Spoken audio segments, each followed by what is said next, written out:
welcome back to another episode of SJL Art 101. I'm your host, Sebastien Relesser, and today's podcast or episode is all about my interest in art, how I started in art, and how I got to this point today. So the first few things I'd like to talk about is my background in the arts. I went to a elementary school way back when I was about 5 years old. It was called Paul Cézanne School in Aix-en-Provence in France. I was in France at the time. And at that school, I did one of my favorite all-time artworks that I really truly value to this day. And it is actually right beside me in this beautiful frame. It's called L'Amandier, French for the almond tree. And it was done using a technique of finger painting. Interestingly enough, it's a technique that I've started to do once again in my current artworks. I find that sometimes not using a paintbrush, but using your fingers and part of your body as the tool to create art sometimes gives you some really interesting things. So having done that back when I was about 6 years old is the date on that painting, L'Amandier. My mom and dad quickly realized that I had some creative aspects to my personality. And so when we came back to Canada around the age of 8 and 9, my parents decided to give me some art lessons at a local community center. When we moved back, we moved to Scarborough. And I went to a community center called Stephen Leacock in Birchmount. I believe it's been Birchmount. I believe it's still there. And that's at the time when my parents bought me my first set of paints. And I will always remember that first set of paints. It was big jugs of paint. It was acrylics. First time learning acrylics. And it was by a company called Stevenson's Art Supplies. And during the age of 8 to 9 to 10, when I was at Stephen Leacock, I started to learn acrylic paints. And in front of me here, I actually found some examples, and these are quite old as well, some examples of some of my experimentation with acrylics, learning how to do acrylics. So these, I don't have actual dates on them, but they're kind of fun to go back down memory lane and see what I used to do. I look back at them now, I'm like, oh my God, this is ridiculously awful. But this is how you learn, is you start by doing bad stuff, and then you learn to improve, and you get better on. So this is all, I would go on Saturday mornings. There was Saturday morning classes at this community center, and I had a set of brushes, and I had a professor there, or a teacher that would teach me how to mix colors and acrylics. Some of them are more interesting than others, and they all seem to be about nature. So I think that was my kind of theme back then, or maybe that was the instructor's theme. He was just giving me natural things to do. But who knows? These they have value in terms of memory nowadays, but I don't know if they have much value on the auction market for artworks. Here's another one here about abstract. So yeah, I just wanted to share some of those old examples. I have a box at home with some old paintings, and who knows if they will ever stay in the family. Hopefully my kids will keep them safe and so on. A little bit more about the Stevenson Art Supplies. They don't exist anymore. That company was run by a brother and sister, and their dad started the company, and they had a really good quality paint. And I started working there when I was 13, 14. One of my summer jobs, I went in one day to buy more paint, and the boss came out and said, "You're looking for a summer job?" I'm like, "Sure." And then they said, "We have a job for you. We'll pay you this much." I think back then, it was maybe $15, $16 an hour. And they showed what my job was they had big drums of paint that they would make. And I had a machine, and I had a handle, and I would have to open the handle, and the paint would fall into this pot, this jar, and I would have to put the lid on it and move it to the side. And that's all I did all day. Awesome work environment, very laid back. And by working there, the best part about working there, 40% discount on all art supplies at that store. So a true memory for me was working at Stevenson's Art Supplies.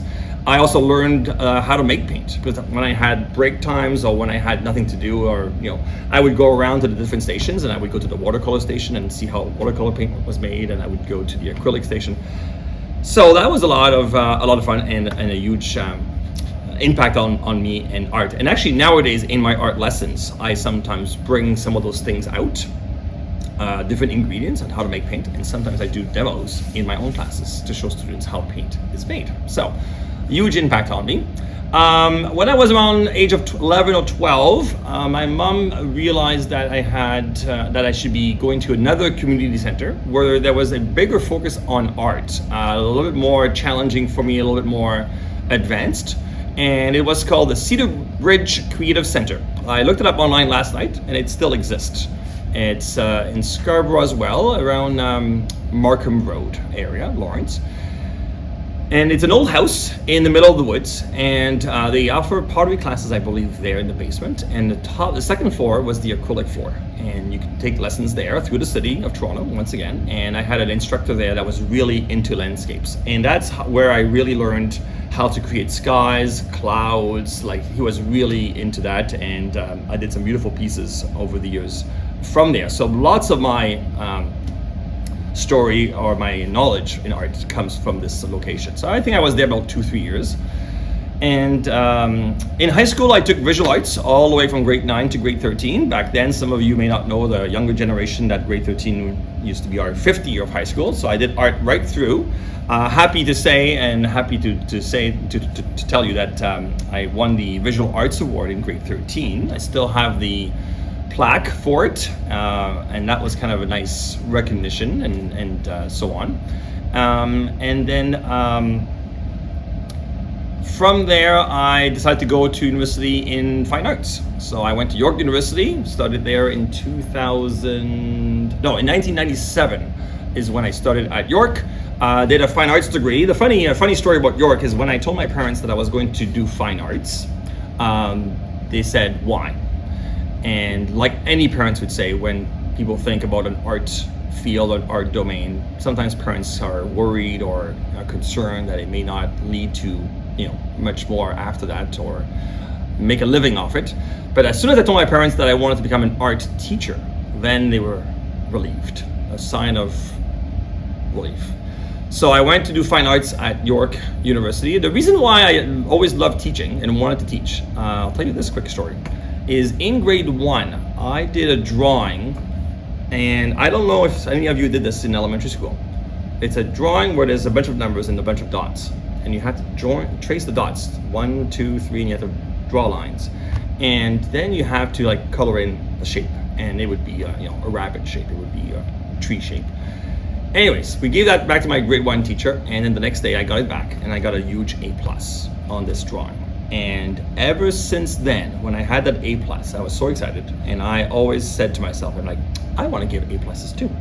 And the only way to give A+ too is to become a teacher and to teach art. So I still enjoy to this day giving A+, and every time I give an A+, I think back to my grade 1 teacher who gave me the joy or the idea, really, of going into art education.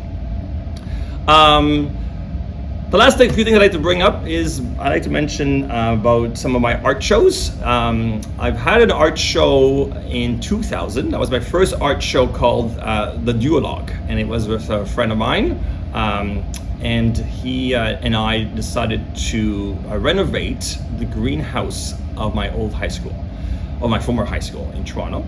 The greenhouse was abandoned, and we both decided to renovate it. The school didn't mind because we were going to give some life back to this greenhouse, and we turned it into a gallery.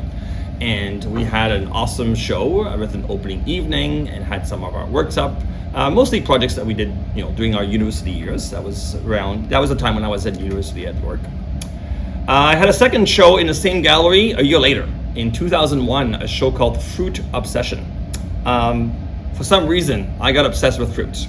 I would eat lots of fruits, and I would sit there and observe their shape, and I'm like, and I would create still lives, and I would put them side by side, and I would paint these fruits, and I would do them on different materials. I did them on canvas. I don't have examples here. One day I'll show them to you if I have a few left. I would do them on burlap. I was at the stage in my career where I was testing out different materials, painting and drawing on denim. It's amazing that people think you could only paint and draw on canvas, but you could actually use pretty much any surfaces to create art. And I also created my own frames to go with that. So I did a beautiful exhibit on called Food Obsession. That was in 2001. And then I had 10, 11 years where I was working as a teacher and didn't have much time. Kids came along and so forth, yes. And finally in 2012, decided to have another art exhibit. I found a gallery space at our local public library here in Ajax, near my school. And they have a exhibit room, and I was able to put in a proposal, and I had a show. And the show was called Au Naturel. Or Au Naturel in English, and it was all about landscapes and the natural world. And these landscapes and paintings in that show were acrylics, and they were oils. A funny story about acrylics and oils. I've always learned acrylics, as you know from what I was talking to you about when I first started art, was all with acrylics. But I changed to oils, and I always tell the story to my students. I changed to oils when I first had my first child. And the ones out there who know about art, they know, you guys know that oil smells, oil stinks, that is not taught in high school because it is toxic if you don't have the correct ventilation. But I use oils. You're probably wondering, why would I have oils, a stinky paint medium, when I have a newborn at home? Like, it doesn't make sense. But here's what I did. First of all, my studio back then was in this basement of the house. So I was away from the nursery. The reason why I changed to oils is because acrylic paints dries fast. So if my son, at the time, a few weeks old, needed a diaper change, needed a bottle fed, and so on, if I left my studio, I left my painting, when I came back, my acrylics were dry. So I switched to oils because oil is a very slow drying medium. So I could leave my painting at any point, take care of my son, put him back to sleep, come back to my studio, my paint was still fresh, and I could continue working where I left off. So that's how I switched to oils. I haven't done much oil lately, but I am planning to do a bit more. But I really like oils because it's a slow drying medium. I really like acrylics because it's a fast drying medium. So really, whatever rocks my boat on any given day is what I use for my art. And the last thing I'd like to finish off with is by saying that I have a new art show that I'm putting together this upcoming November. It's going to be called Focus, and it's at the same gallery space as the public library that I did in 2012. They were happy to have me back. I put in another proposal, and I'm going to have some new artworks there, about 14, 15 pieces, all paintings, and ranging still within the natural environment, but with different techniques. I've been trying different things lately, going back to finger painting, which this original painting here got me to think about and try again, and also some other techniques that I will explain in a further episode. So having said all that, that is where my art journey kind of started and where it has come from. And I started, let's say, in 1984, and what is it now, 16, about 4 years later, I am still into art, still passionate about art, and I'm happy to share and continue to share my love for art. Thank you very much for tuning in to this second episode of SJL Art 101, and don't forget, stay creative. Thank you.